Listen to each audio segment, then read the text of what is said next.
The subjects of the encomienda are vassals of the encomendero, or in this case the encomendera, who is the one granted the encomienda. In exchange, theoretically, the encomendero is responsible for keeping his charges safe, educated, and healthy. It was a softer type of slavery than Doña Isabel was used to as a member of the ruling family of the Aztec Empire.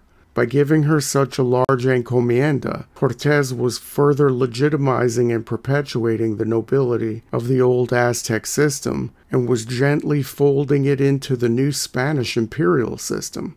As an important aside, it is somewhat inconceivable for people in the 21st century to accept that, in the eyes of the Spaniards of 500 years ago, Christianized members of native nobility were equal to Spanish nobility.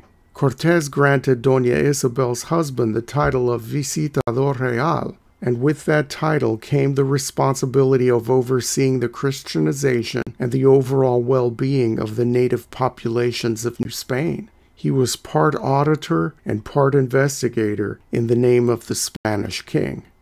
Don Alonso died on one of his assignments, and Doña Isabel found herself a widow for the 4th time, right before she turned 17. After the death of her 4th husband, Cortés himself took in Doña Isabel, and she lived in close proximity to him on one of his estates. Soon she became pregnant with Cortés's child, and because the conquistador already had a wife, he married Doña Isabel off again to a Spaniard named Pedro Gallego de Andrade.